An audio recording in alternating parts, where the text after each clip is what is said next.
Hello students, இன்னைக்கு நம்ம இந்த வீடியோல ரெண்டு பெஸ்டான இன்ஜினியரிங் கோர்சஸ் பத்தி தான் பார்க்க போறோம். அது என்னென்ன கோர்சஸ் வந்து பாத்தீங்க அப்படின்னா, mechanical engineering versus aerospace engineering. இந்த ரெண்டு கோர்சஸ்க்கும் இடையிலான டிஃபரன்ஸ் என்ன? இந்த ரெண்டு கோர்சஸும் வந்து படிச்சா இதுக்கு முன்னாடியே ஈஸியா வேலை கிடைக்கும், சேலரி எதுக்கு வந்து கொஞ்சம் அதிகமாக இருக்கும், இந்த ரெண்டு கோர்சஸ்லயும் படிச்சா ஃபீச்சர்ஸ் எதுக்கு அதிகமா இருக்கும் அப்படிங்கிற ஃபுல் டீடைல் தான் நம்ம இந்த வீடியோல பார்க்க போறோம். அந்த வீடியோக்குள்ள போறோம். இதுல நம்ம ஃபர்ஸ்ட் ஆஃப் ஆல் பார்க்க போற கோர்ஸ் வந்து பாத்தீங்கன்னா மெக்கானிக்கல் இன்ஜினியரிங். அதாவது மெக்கானிக்கல் இன்ஜினியரிங் சொல்ல போற இன்டீரியர் பொறியியல் கோர்சஸ்ல மெயினா படிப்போம். அதாவது மெஷினரியில இருக்கிற மிஷின்ஸ் வந்து நம்ம எப்படி மேனுஃபேக்சர் பண்ணணும், அதை எப்படி டிசைன் பண்ணணும், அதை எப்படி வந்து ப்ரொடக்ஷன் பண்ணணும், அது ஏதாச்சும் ரிப்பேர் ஆகிட்டு அதை எப்படி நம்ம பராமரிக்கணும், அதை மெயின்டெனன்ஸ் பண்ணணும் அப்படிங்கிற ஃபுல் அண்ட் ஃபுல் டீடைல் தான் நம்ம இந்த கோர்சஸ்ல வந்து நம்ம படிக்கிற மாதிரி இருக்கு. இந்த கோர்ஸோட எலிஜிபிலிட்டி கிரைட்டீரியா வந்து பாத்தீங்க அப்படின்னா, நம்ம 12th முடிச்சிருக்கணும். 12th வந்து பாத்தீங்கன்னா பிசிக்ஸ், கெமிஸ்ட்ரி, மேக்ஸ் வந்து ரொம்ப இம்பார்ட்டன்டான ஒரு சப்ஜெக்டா எடுத்து படிச்சிருக்கணும். சில காலேஜஸ்ல வந்து பாத்தீங்க அப்படின்னா என்ட்ரன்ஸ் எக்ஸாம்ஸ் இருக்கும், அதை நம்ம கிளியர் பண்ணிட்டு நம்ம உள்ள போற மாதிரி இருக்கு. ஏரோஸ்பேஸ் இன்ஜினியரிங் இந்த கோர்ஸ்ல எதை பத்தி படிப்போம் அப்படின்னு பாத்தீங்கன்னா, உங்களுக்கு வந்து ஏர்கிராஃப்ட், ஸ்பேஸ் கிராஃப்ட் ரெண்டுலயும் இருக்கக்கூடிய டிசைன் என்னென்ன, என்னென்ன ஃபியூச்சர்ல என்னென்ன இன்க்ளூட் பண்ணலாம், அதனோட டிரைவிங் மோட்ல இப்போ இருக்கு, கண்ட்ரோல் சிஸ்டம், இது எல்லாமே ஒரு ஃபிளைட்டை நம்ம வந்து உருவாக்கணும் அப்படின்னா அதில் ஃபுல் அண்ட் ஃபுல் என்னென்ன மெட்டீரியல் யூஸ் பண்றோம், இது எல்லாமே நீங்க வந்து முழுமையா படிப்பீங்க. இந்த கோர்ஸ்க்கான எலிஜிபிலிட்டி என்னன்னு பாத்தீங்கன்னா, நீங்க வந்து 12th வந்து ஒரு மேக்ஸ் குரூப் நீங்க கண்டிப்பா எடுத்து படிச்சிருக்கணும். இந்த கோர்ஸ்க்கான டியூரேஷன் என்னன்னு பாத்தீங்கன்னா 4 years. இதுலயே பாத்தீங்கன்னா உங்களுக்கு ப்ராக்டிக்கல் வந்துடும், பிளஸ் வந்து தியரிட்டிக்கல் வந்துருங்க. அதாவது இந்த மெக்கானிக்கல் இன்ஜினியரிங்ல நம்ம பேசிக்ஸா பார்த்தோம் அப்படின்னா, ஒரு மெஷின்ஸை வந்து நம்ம டிசைன் பண்ணி அதை வந்து மேனுஃபேக்சர் பண்ணி ப்ரொடக்ஷன் பண்ணி அந்த மெஷின்ஸ் வந்து நம்ம இயக்கி வைக்கிற மாதிரி இருக்கும். அந்த இயக்கிறப்ப அதுல ஏதாச்சும் ப்ராப்ளம்னா அந்த ப்ராப்ளம் சால்வ் பண்ற ஸ்கில்ஸ் நம்ம டெவலப் பண்ணிக்கிற மாதிரி இருக்கும். இது மட்டும் இல்லாம ஒரு எனர்ஜி வந்து நம்ம எப்படி ப்ரொடியூஸ் பண்ணணும், என்ஜின்ஸ்னா என்ன, மோட்டார்ஸ்னா என்ன, அதுக்கப்புறம் மெஷின்ஸ்னா என்ன, இந்த மெஷின்ஸ் எல்லாம் வந்து நம்ம எப்படி ஆப்ரேட் பண்ணணும், மெஷினரினா எப்படி இருக்கும், அதுல வந்து இந்த மெஷின்ஸ்லயே வந்து பாத்தீங்கன்னா cutting machine, knurling machine, drilling machine, threading machines, இந்த மாதிரி நிறைய மிஷின்ஸ் இருக்கும். அதெல்லாம் என்ன அப்படிங்கிற மாதிரி நம்ம ஃபுல் அண்ட் ஃபுல்லா பாக்குற மாதிரி இருக்கு. இதுல வந்து படிக்க போற சப்ஜெக்ட்ஸ் வந்து பாத்தீங்க அப்படின்னா thermodynamics, fluid mechanics, strength of materials, அதுக்கப்புறம் பாத்தீங்கன்னா ஹீட் ட்ரான்ஸ்ஃபர், மெஷின் டிசைன், அப்புறம் மேனுஃபேக்சரிங் ப்ராசஸ், இந்த மாதிரியான சப்ஜெக்ட்ஸ் நம்ம படிக்கிற மாதிரி இருக்கும். இது தாண்டி நம்ம இந்த வேலை கிடைக்கணும் அப்படின்னா நமக்கு ஸ்கில்ஸ் டெவலப் பண்ணிக்கிற மாதிரி இருக்கும். ஸ்கில்ஸ் வந்து இதுல டெவலப் பண்ணிக்கணும் பார்த்தோம்னா டிசைனிங் ப்ராசஸ், அதாவது சாஃப்ட்வேர்ஸ் ஆன கேர் கேம், இது வந்து நம்ம கண்டிப்பா தெரிஞ்சு வச்சுக்கணும். அப்பதான் நம்ம வந்து அந்த சாஃப்ட்வேர்லயே நம்ம பண்ற ஒரு மெஷின்ஸ் வந்து நம்ம டிசைன் பண்ணி அது எப்படி அப்படின்னு சொல்லிட்டு பார்க்க முடியும். அதுக்கப்புறம் பாத்தீங்க அப்படின்னா கம்யூனிகேஷன் ஸ்கில்ஸ் வந்து நம்ம ரொம்ப டெவலப் பண்ணிக்கிற மாதிரி இருக்கும். அதுக்கப்புறம் பாத்தீங்க அப்படின்னா நமக்கு அந்த சிஎன்சி மிஷின்ஸ் எல்லாம் இருக்கு பாத்தீங்களா,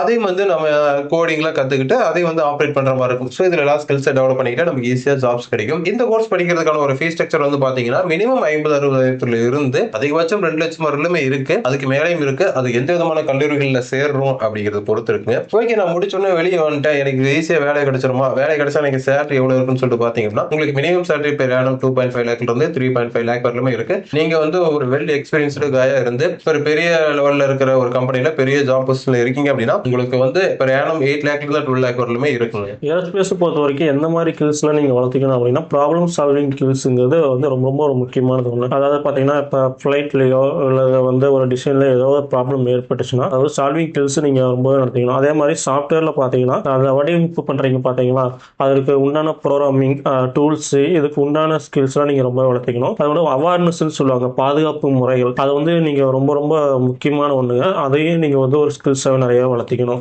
கோர் சப்ஜெக்ட் பாத்தீங்கன்னா ஏரோடைனமிக்ஸ் சொல்லுவாங்க, அதை பத்தி படிப்பீங்க. ப்ராபபிலிட்டின்னு சொல்லுவாங்க, அது ஏர்கிராஃப்ட் ஸ்ட்ரக்சர், அதாவது ஏர்கிராஃப்டோட வடிவமைப்பு, அதனோட ஃபியூச்சர், அதெல்லாம் படிப்பீங்க. கண்ட்ரோல் சிஸ்டம் பத்தி படிப்பீங்க.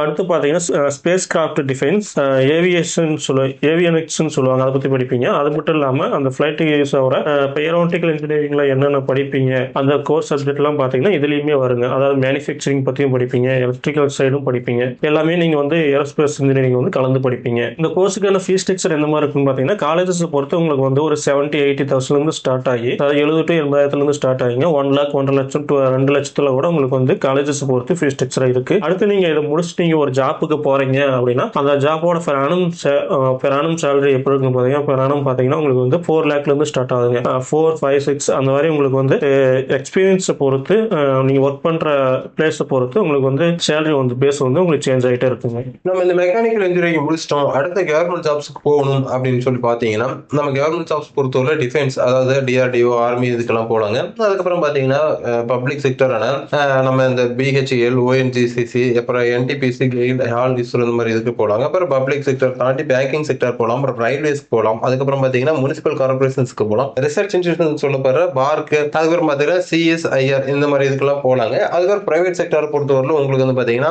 ஆட்டோமோட்டிவ் கம்பெனிஸ், அப்புறம் ஏரோஸ்பேஸ் கம்பெனிஸ், மேனுஃபேக்சரிங் இண்டஸ்ட்ரீஸ், அதுக்கப்புறம் பாத்தீங்கன்னா எனர்ஜி செக்டார்ஸ், அதுக்கப்புறம் பாத்தீங்கன்னா ரொபாட்டிக்ஸ் அண்ட் ஆட்டோமேஷன் கம்பெனிஸ் எல்லாம் இருக்கு பாத்தீங்களா, அங்கெல்லாம் நீங்க தாராளமா வேலைக்கு போலாங்க. கவர்மெண்ட் எக்ஸாம்ஸ்க்கு போகணும் அப்படின்னா எந்த விதமான கவர்மெண்ட் எக்ஸாம்ஸ்க்குலாம் நம்ம எலிஜிபிள், அது கிளியர் பண்ணலாம், எந்த விதமான எக்ஸாம்ஸ்ல இது நம்ம கிளியர் பண்ணலாம் பாத்தீங்கன்னா கேட், அப்புறம் இந்தியன் இன்ஜினியரிங் சர்வீஸ் சொல்லப்படுற ஐஇஎஸ், அதுக்கப்புறம் பாத்தீங்கன்னா இஎஸ்சி, அதுக்கப்புறம் இஸ்ரோ, அப்புறம் டிஆர்டிஓ, அப்புறம் பிஹெச்இஎல் அப்படின்னு சொல்லப்படுற அந்த நிறைய இதுலயே இருக்கக்கூடிய பிஎஸ்சி எக்ஸாம்ஸ், அதுக்கப்புறம் பாத்தீங்கன்னா எஸ்எஸ்சி, அப்புறம் state public service commission exams சொல்லப்படுற பிஎஸ்சி எக்ஸாம்ஸ், இந்த மாதிரி எல்லாம் கிளியர் பண்ணி நீங்க தாராளமா கவர்மெண்ட் ஜாப்ஸ்க்கு போலாங்க. இந்த பிஇ பிடெக் முடிச்சிட்டீங்க மெக்கானிக்கல்ல, இனிமே ஹையர் ஸ்டடி பண்ண முடியுமான்னு கேட்டீங்க, இதுலயே நிறைய கத்துக்கணும், ஹையர் ஸ்டடி பண்ண முடியுமான்னு கேட்டீங்கன்னா தாராளமா பண்ணலாங்க. நீங்க எம்இ பை எம்டெக் பண்ணலாம், அதை முடிச்சுட்டு பிஹெச்டி முடிச்சுட்டு ரிசர்ச் சென்டருக்கு தாராளமாக போகலாம். அப்படி இல்லைன்னா இல்ல எனக்கு மேனேஜ்மெண்ட் ஓரியன்டா படிக்கணும் அப்படின்னா நீங்க பிஇ பிடெக் மெக்கானிக்கல் முடிச்சுட்டு நீங்க எம்பிஏ கூட எடுத்து தாராளமா படிக்கலாங்க. ஏரோஸ்பேஸ் இன்ஜினியரிங் வந்து பொறுத்த வரைக்கும் உங்களுக்கு வந்து பிரைவேட்லயும் சரிங்க, கவர்மெண்ட் சைடும் சரிங்க, நிறையவே ஜாப்ஸ் இருக்கு. இப்போ பாத்தீங்கன்னா நீங்க கவர்மெண்ட் சைடு போறீங்க, ஒரு ஜாப்புக்கு போறீங்க அப்படின்னா கண்டிப்பா நீங்க வந்து கவர்மெண்ட் எக்ஸாம் எழுதி தான் உள்ளுக்குள்ள போற மாதிரி இருக்கும். அந்த கவர்மெண்ட் எக்ஸாம் பாத்தீங்கன்னா ஒரு சிலது நம்ம என்னன்னு பார்ப்போம். அதுல பாத்தீங்கன்னா கேட் எக்ஸாம் நீங்க கண்டிப்பா எழுதுற மாதிரி இருக்குங்க. அது ப்ராஜெக்ட் ஆர்பிட் டெஸ்ட் இன்ஜினியரிங் சொல்லுவாங்க, அதை நீங்க வந்து தாராளமா எழுதலாம். சயின்டிஸ்ட் இன்ஜினியரிங் எக்ஸாம் அதை நீங்க தாராளமா எழுதுவாங்க. அடுத்து டிஆர்டிஓ சயின்டிஸ்ட் என்ட்ரி டெஸ்ட் செட்னு சொல்லுவாங்க, அந்த எக்ஸாம் நீங்க எழுதலாம். அடுத்து பாத்தீங்கன்னா யூபிஎஸ்சி இன்ஜினியரிங் சர்வீஸ் எக்ஸாம் சிஎஸ்சின்னு சொல்லுவாங்க, அதை நீங்க தாராளமா எடுத்து எழுதலாம். அடுத்து நீங்க வந்து ஒரு எக்ஸாம் எழுதிட்டீங்க, நான் உள்ள கவர்மெண்ட் ஜாப்புக்கு போறேன் அப்படின்னா என்னென்ன பேஸ் எல்லாம் போலான்னு பாத்தீங்கன்னா, அது பாத்தீங்கன்னா இஸ்ரோ அப்படிங்கிற ஒரு நிறுவனத்துக்கு நீங்க தாராளமா போலாம். கவர்மெண்ட் சைடு இது ரொம்பவே ஒரு முக்கியமான வேலைவாய்ப்பு தரக்கூடிய ஒரு நிறுவனமாகும். டிஆர்டிஓ போலாங்க, அது ஹெச்ஏஎல் என்ஏஎல், அது வந்து இந்தியன் ஆர்மேடு ஃபோர்ஸ், அதாவது technical roles in air force and நேவின்னு சொல்லுவாங்க, அதுக்கு நீங்க தாராளமா போகலாம். நான் கவர்மெண்ட் சைடு போகல, பிரைவேட் சைடு போறேன் அப்படின்னா ஏரோஸ்பேஸ் மேனுஃபேக்சரிங் கம்பெனிஸ் நிறையவே இருக்கு. அந்த ஸ்டார்ட் அப்ஸ் சொல்லிட்டு அந்த மாதிரி நிறுவனங்கள் நீங்க வந்து உங்களுக்கான வேலைவாய்ப்புகள் வந்து நிறையவே இருக்கு, அதுக்கு நீங்க தாராளமா போலாங்க.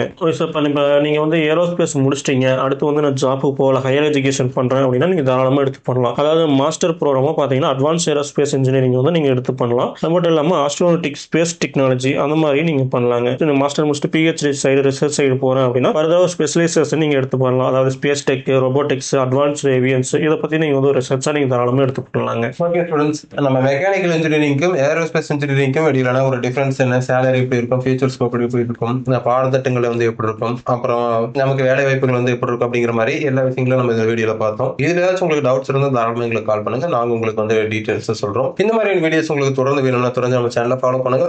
தேங்க்யூ ஃபார் வாட்சிங் ஸ்டூடெண்ட்ஸ்.